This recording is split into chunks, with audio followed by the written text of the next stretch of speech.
brought to you by Agilus Diagnostics. Health test की बात आती है तो मैं भरोसा करता हूँ India's largest diagnostics company Agilus diagnostics. खुद को टेस्ट करते रहो। इनको समझाना ऐसा है जैसे ऊंट को बस में चढ़ाना। आंदोलन हल नहीं है, चाहे ये अगले जन्म में समझे चाहे ये अगले जन्म में भी ना समझे। बोल तो समझे कहा कांग्रेस हारी अपने कुकर्मों से। बीजेपी की जीत का कारण भूपेंद्र हुड्डा है।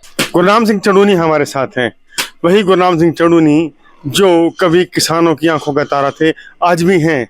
लेकिन ना जाने वोट के समय लोग नाराज क्यों हो जाते हैं। किसानों के लिए लड़ाई लड़ी, मामले दर्ज करवाए, जेलें सही और फायदा ले गई कांग्रेस। कुछ खास मुद्दे हैं उन पर बात करेंगे गुरनाम जी से। गुरनाम जी, सबसे पहले आपका हरियाणा तक पर बहुत बहुत स्वागत है सर। जी बहुत धन्यवाद सर। 1100 कुछ वोट आपको मिले, लाखों फॉलोवर, जहां जाओ लोग जान देने को तैयार, वोट क्यों नहीं देते लोग, कारण क्या है? दरअसल इनको समझाना ऐसा है जैसे ऊंट को बस में चढ़ाना। किनको समझाना? किसानों को। ये सोचते हैं कि राजनीति कोई और चीज है और राजनीति में अच्छे लोगों को नहीं जाना चाहिए। ये कहते हैं नहीं गुरनाम सिंह को राजनीति में क्या जरूरत थी आने की। अरे भाई, हम तो राजनीति में उन्हीं के लिए जाना चाहते थे कि कानून जो है, अब उदाहरण के तौर पे हमारी धान पड़ी है, नहीं बिक रही है, इसके लिए कानून बनाते है कि 1 अक्टूबर के बाद खरीद शुरू होगी, 17 मार्च की होगी। इसके लिए ये कानून भी बन सकता है कि जब हमारी 15 सितंबर को पक जाती है तो 15 सितंबर से ही खरीद शुरू होगी और उठानी ही पड़ेगी। अगर ना उठाई तो इस पे एजेंसी को इतने रुपए जुर्माना देना पड़ेगा, या जो भी उसका कानून बनाया जाए कि किसान की ड्यूटी मंडी तक लेके आने। लेकिन वो कानून तो वहां बैठ के बनेगा। अब ये लड़ रहे हैं, सड़कों पे लड़ते रहे। आप देखिए 12.5 महीने बैठ के 750 मरवाने के बाद भी वहां से आके फिर आंदोलन करना पड़ा। आंदोलन हल नहीं है, चाहे ये अगले जन्म में समझे चाहे ये अगले जन्म में भी ना समझे। बोल तो समझे कहा, तब तक तो खत्म हो चुके हो। आंदोलन आपने किया, लाठियां खाई, मामले दर्ज किए, जेलें सही, और फायदा लगी थी कांग्रेस, लेकिन कांग्रेस भी पिछड़ गई। क्या लगता है, कांग्रेस का सपोर्ट की थी आप लोगों ने? ऐसा लगता है चाह कर या ना चाह कर, जाने अनजाने? नहीं, जाने अनजाने की कोई इसमें बात नहीं है। एक जब कोई भी आंदोलन होता है, जैसे 2014 से पहले अन्ना का आंदोलन हुआ, अन्ना के आंदोलन का फायदा कांग्रेस बीजेपी को गया। बीजेपी को गया, जो भी सत्ताधारी हैं उसके विरुद्ध आंदोलन होता है, विपक्ष के फायदे में जाता है। इसी तरह से जो अब आंदोलन हुआ वो बीजेपी के नुकसान में गया, कांग्रेस के फायदे में गया। आंदोलन की वजह से कांग्रेस की हवा बनी कि नहीं बीजेपी तो हरानी ही हरानी है। वोट कहाँ गए? कांग्रेस क्या गुणवत्ता नहीं थी? कांग्रेस ने कोई काम नहीं किया, कांग्रेस ने कोई एजिटेशन नहीं किया, कांग्रेस ने कुछ भी नहीं किया।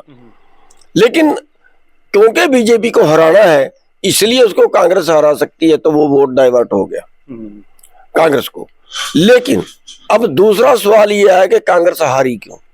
कांग्रेस हारी अपने कुकर्मों से। इन्होंने हरियाणा में फुल फ्लैग पावर दे दी भूपेंद्र हुड्डा को, और भूपेंद्र हुड्डा हंकार गया कि अब तो सारी वोट मेरे पास आनी ही है, ऐसी हवा चल गई है। और जब मेरे पास आनी ही है तो फिर तू फुल फ्लैग डिक्टेटर होना चाहिए। फिर तेरे को लगाम लगाने वाला, तेरे आगे बोलने वाला कोई ना बचे। तो उसने इस नीति पे चलते पहले तो जो कांग्रेस के उसके साथी थे, चाहे शैलजा थी, चाहे किरण चौधरी थी, चाहे सुरजेवाला था, उनको किनारे किया, चाहे उसका जो वो सिरसे वाला था उसको किनारे किया। अब किसान लीडरों की बात आ जाए, हमें उसने किनारे किया, रमेश दलाल को उसने किनारे किया, हर्ष शिकारा को उसने किनारे किया, 6-7 लोग और संगठन उसके पास गए थे, उनको भगाया। आप देखिए आम आदमी पार्टी से समझौता नहीं किया, कोई भी उसने नजदीक नहीं लगाया। उसमें ये अहंकार था कि मैं, यहाँ तक मेरे पास जो पता चला है कि राहुल गांधी से भी उसकी एक बार झड़प हुई इस बात पे कि तू समझौता क्यों नहीं करता। और मेरे बारे में तो प्रियंका ने कहा, मेरे बारे में वाड्रा जी ने कहा, ये ऊपर वाला कोई नाराज नहीं था, नीचे वाला कोई नाराज नहीं था। और ये एक सच भी था कि अगर वो हमें एक टिकट देता तो हरियाणा में परसेंटेज बढ़ती, ये भी सच था। तो बल्कि वाड्रा जी खुश हुए, कोई आदमी मेरे से बताए भी ना, मेरे से बाद में वो बता रहा था, उसने जिक्र चलाया तो वो बता रहा था कि वाड्रा जी तो खुश थे कि हाँ अगर उनको लाया जाए तो इससे अच्छा और क्या हो सकता है। अगर वो प्रियंका भी आपके साथ सपोर्ट में थी टिकट के मामले में? दूसरे लोगों ने मेरे को बताया जो गए होंगे, मेरे से बिना बताए गए हैं। लेकिन हुड्डा एक ऐसा आदमी था, और हुड्डा की मैंने मदद की थी। देखिए, लोकसभा जो इलेक्शन था, दीपेंद्र ने मेरे को खुद बुलाया, मैं इनकार किया जाने से, उसकी जगह पे नहीं गया, जयंत के वहां पे जाके मिले और उसने कहा कि कुरुक्षेत्र सीट आपकी है। मैंने कहा कुरुक्षेत्र तो जिंदल की भी हो सकती है।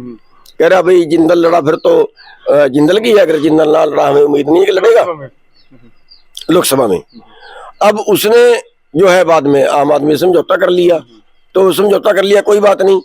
तो लेकिन हमारे से तो बात ही करनी छोड़ दी, और कहीं और एडजस्टमेंट नहीं, कहीं जो दूसरे लोग उसी के आदमी करनाल से उसके पास गए कि भी आपके बेटे ने कहा था, दीपेंद्र ने कहा था, कह रहा फिर ले लो दीपेंद्र से, ये उसकी वर्डिंग थी। चलो, उसके बावजूद भी हुड्डा के एरिया के आदमी मेरे पास आए कि हुड्डा की मदद करनी चाहिए।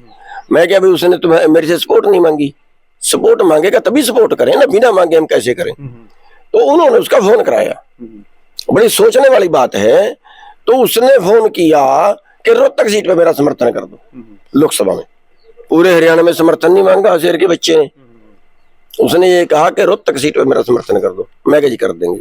मैंने अगले दिन अपने बेटे को भेज दिया, करम सिंह मथाना जो हमारा प्रदेश अध्यक्ष उसको भेज दिया, और जाके उसके प्रेस कॉन्फ्रेंस करके आए, उसकी सपोर्ट की। हम तो चाहते थे वो आगे बढ़े, लेकिन वो चाहता था हमें काटे। ठीक है, अब ये बहुत से लोग कहते हैं कि तू तो मेरे को कहते हैं बीजेपी के साथ मिल गया। शैलजा ने मेरी सपोर्ट मांगी, शैलजा की पूछो शैलजा से ना की हो। हुड्डा ने सपोर्ट मांगी, मैंने हुड्डा की। जो सपोर्ट मांगे ना मैं घर जाके किसी के नहीं करूंगा। कांग्रेस ने आपकी सपोर्ट नहीं की? कांग्रेस ने जड़ें काटी। मैं बताता रहा हूँ, जिनके मैंने 7-8 के 9 के नाम लिए हैं, इन सबको काटा उसने, और फिर इनको काटते काटते परमात्मा ने उसी को काट दिया। एक चर्चा रहती है कि कांग्रेस की लहर थी, तूफान था, ये था वो था। कांग्रेस कहती है ईवीएम में खराबी है। आप खुद चुनाव लड़ चुके हैं, आप हारे हैं, हो सके ऐसा कोई लगता है ईवीएम में खराबी लगती है कि इतनी फुल प्रूफ काम होता है, क्या करें? देखिए, तो खिसियाई बिल्ली खंभा नोचने वाली बात है। जब उसके पास कोई जवाब ना बचे तो किसी के सिर ठीकरा फोड़ता है। ठीक है, अगर ईवीएम में कोई खराबी है तो फिर क्या कांग्रेस पार्टी ने इसका कभी विरोध किया है? कांग्रेस पार्टी तो मुख्य पार्टी है। अगर कांग्रेस पार्टी ईवीएम का विरोध करे तो चुनाव हो ही नहीं सकता ईवीएम से। विरोध नहीं किया कभी नहीं किया। बताइए कब किया?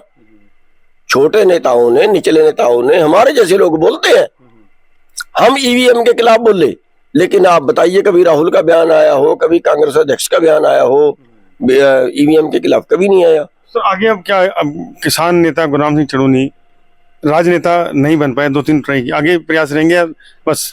देखिए, ये तो वक्त बताएगा ऊपर वाला क्या करता है। ये आदमी के कुछ हाथ में नहीं होता, आदमी सोचता कुछ है, होता कुछ है। अगर मेरी सारी सोची का हो जाए तो मैं तो पता नहीं क्या बन जाता। ऐसे ही आप भी, ऐसे ही सब कुछ।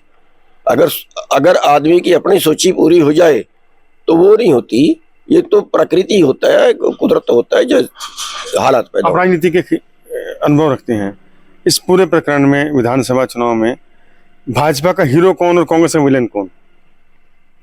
देखिए, मैं बता रहा हूं कि कांग्रेस का जो बेड़ा गर्क किया है वो हुड्डा ने किया है। और आगे में मैं बता देता हूं कि अगर एक ही पार्टी राज देश में रहा तो देश के नुकसान होगा।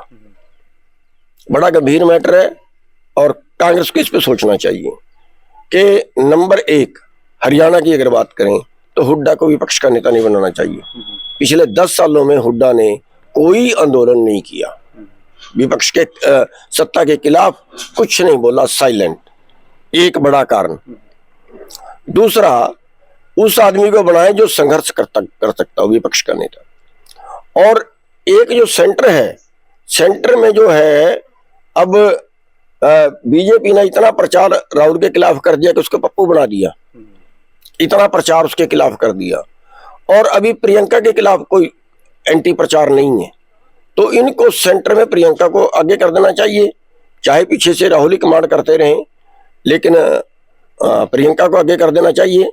और देश में अगर 2 पार्टी मुख्य हैं, कांग्रेस है या बीजेपी है, तो एक ही पार्टी सत्ता में ना बनी रहे तो उसका ये इलाज है। हरियाणा में नैब सिंह सैनी सीएम बने, मनोहर खट्टर के समय आप आंदोलन करते रहे, मुख्यमंत्री रहे 9 साल वो। नायब सिंह सैनी से क्या उम्मीद रखते हैं किसानों के लिए या हरियाणा के लिए कि उनसे बेहतर रहेगा? क्या उम्मीद करते हैं नायब सिंह सैनी से आप? देखिए, नायब सिंह सैनी पे कोई दाग तो अभी तक नहीं है। और चलो, जो पीछे उसने घोषणाएं की है, चाहे वो चुनावी घोषणाएं कह लीजिए, लेकिन अब उनका राज आ गया, अब तो उसमें फंसेंगे वो, अगर उनको पूरा नहीं करेंगे। जैसे उन्होंने कहा सारी फसलों पे MSP मिलेगा, अगर वो नहीं देंगे तो फंसेंगे वो। दरी तैयार है आपकी? दरी आंदोलन तैयार है? दरी तो हमारी तैयारी रहती है, लेकिन एक चीज ये है कि किसके लिए करें। जिनके लिए जमीन बेच डाली, जिनके लिए 32 साल खो दिए, वो भी ये कहते हैं कि तो बीजेपी से पैसे ले गया। वो भी ये कहते हैं कि तो इसने जो है 2 मॉल खरीद लिए अम्बाड़ा में, 25 किले जमीन खरीद ली पेहवा में, कोई कहता है 25 किले हरदौर में खरीद ली, कोई कहता है लड़के को तहसीलदार लगवा दिया। लड़का कुत्ते बेच रहा है, चपड़ासी मिलने लगा हमारा तो कभी कोशिश नहीं की आपने? बेटा भी आपका कहता है कि मेरा पापा देश का प्रधान, में बच्चों को लगा नहीं सका, कहता है बेटा आपका? नहीं कहेगा, और क्या कहेगा? अगली औलाद का भी लाना है, जिनकी प्रॉपर्टी तो हमारी खानदानी थी, बल्कि हम तो खरीद रहे थे, 5-7-10 किले हमने खरीद भी लिए थे, बेचनी पड़ गई उल्टी। और फिर भी अगर ऐसा कहें तो मैं ये मानूंगा कि इससे बड़ी नीचता और क्या हो सकती है। ये है कि जो हमारे विरोधी हैं उनका दुष्प्रचार के घर बिठाएं इसको, ये है। अब आप घर बैठेंगे या लड़ेंगे किसानों के लिए? नहीं, लड़ते तो हम रहेंगे, जब तक ऊपर वाला समर्थन देके रखेगा लड़ते रहेंगे। चुनाव के बारे में देखेंगे, अभी तो कोई है ही नहीं कई साल तक, अभी तो कई साल तक कोई है ही नहीं, जब तक तो क्या जिंदगी का क्या होगा खुदा जाने। तो हरियाणा में मतलब कांग्रेस का विकल्प कुछ बन सकता है? जब बीजेपी तो सत्तारूढ़ पार्टी है, कांग्रेस को वोट डालते हैं, कांग्रेस सरकार नहीं बना पाती, क्या विकल्प चाहिए हरियाणा में कांग्रेस का? क्या लगता है? नहीं, विकल्प कोई नहीं बनेगा हरियाणा में, कोई नहीं बनेगा। देखिए, हरियाणा में जेजेपी खत्म होगी, इनेलो सांसें गिन रही है, आम आदमी पार्टी ऊपर नहीं पाई है, ठीक है, और बाकी कांग्रेस ही बची है। और कौन है? कांग्रेस से उम्मीद कांग्रेस से ही है, या तो कांग्रेस से है या कोई परमात्मा किसको कब पैदा कर दे है जी, करिश्मा हो जाए, कोई करिश्मा हो जाए ऊपर वाला, तो क्या कर दे, ऊपर वाले की ताकत का तो किसी का नहीं। मिलाकर इस हार का जो आप श्रेय दे रहे हैं, कांग्रेस की हार का, आप भूपेंद्र सिंह हुड्डा को देते हैं? बिल्कुल भूपेंद्र सिंह हुड्डा को दे रहे हैं। अगर ये पहले ही गलती ना करते उसको कमांड देने की, तो कांग्रेस का राज आना था यहाँ पे। ये सबसे बड़ी गलती हुड्डा को कमांड देके की है। और हुड्डा के अंदर जो अहंकार भर गया, उस अहंकार ने अगर ये 70 सीट कांग्रेस को देता और 20 सीट बाकियों को बांट देता, तो हरियाणा में 70 सीटें आनी थी। बड़ी गलती की कांग्रेस ने, तो बहुत बड़ा मिस्टेक हो गया। मैं ये कह रहा है ये गलती दोबारा आएगी नहीं। और हुड्डा का देखिए, ऊपर वाला देखता है, अगर मैं आपका बुरा करूंगा तो मेरा बुरा कहीं ना कहीं से हो जाएगा, प्राकृतिक है, इसलिए किसी का बुरा नहीं सोचना चाहिए। उन्होंने मेरे बारे में जो सोचा कि भी ये इसको टिकट दी तो ये आगे बोलेगा, ऊपर वाले सारे राजी हैं, आदमी ठीक है, यही मानते हैं। विरोध हुआ आपकी टिकट का हुड्डा की तरफ से, मिल जाता है? अकेले हुड्डा की तरफ से, मेरा नहीं, कईयों का, जैसे रमेश दलाल है, जो हुड्डा को पसंद नहीं थे, उनका विरोध हुड्डा साहब ने किया। उनका विरोध हुड्डा साहब ने किया। खमियाजा भुगतना पड़ा उनका, तो उसका खमियाजा तो आपके सामने है, सामने है। कांग्रेस, बीजेपी की जीत का कारण बीजेपी नहीं है, बीजेपी की जीत का कारण भूपेंद्र हुड्डा है। तो देखिए, बड़ी बात कही है गुरनाम सिंह चड़ूनी ने कि बीजेपी की जीत का कारण बीजेपी नहीं बल्कि भूपेंद्र सिंह हुड्डा है। साथ ही उनका कहना है कि भूपेंद्र सिंह हुड्डा के अहंकार के चलते ही हरियाणा में कांग्रेस की सरकार नहीं आ पाई। एक बात और दर्द भी है इनमें कि उन्होंने अपनी जमीन तक बेच दी, अपना घर की पुश्तैनी जमीन बेची किसानों की लड़ाई के लिए, लेकिन जब किसानों से एक वोट मांगा गया तो कुल मिले 1100 कुछ वोट। पीड़ा, दर्द और वेदना सब दिखाई दे रही है। लेकिन एक बात साफ है कि भूपेंद्र सिंह हुड्डा के प्रति इनका गुस्सा और इनका नाराजगी साफ है। और उनका साफ कहना है कि अगर भूपेंद्र सिंह हुड्डा चाहते तो वो पेहवा से विधायक बनते और कांग्रेस की सरकार हरियाणा में बनती। नहीं, खाली हमारा नुकसान नहीं किया उसने, खाली हमारा नुकसान नहीं किया, उसने सारे हरियाणा के किसानों का नुकसान किया है। किसानों की जो भावना थी उसको ठेस पहुंचाई है हुड्डा ने। किसानों की भावना ये थी कि बीजेपी ना बने, बीजेपी ना बने, तो बीजेपी बनवाई है हुड्डा ने। ज्यादा दुख इस बात का है कि जो किसानों की भावना थी उसको ठेस पहुंचाई है, और उस आदमी ने पहुंचाई है जिसपे सारे हरियाणा का किसान सबसे ज्यादा विश्वास। किसानों की भावना से खिलवाड़ किया गया हुड्डा साहब से, कैसे? बिल्कुल खिलवाड़ किया गया।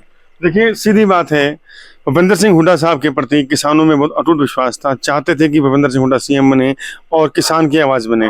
लेकिन गुरनाम सिंह चड़ूनी का साफ कहना है कि किसानों की भावनाओं से भूपेंद्र सिंह हुड्डा ने खिलवाड़ किया और जिसका खमियाजा कांग्रेस को भुगतना भी पड़ा। हरियाणा तक के लिए कुरुक्षेत्र से चंद्र प्रकाश।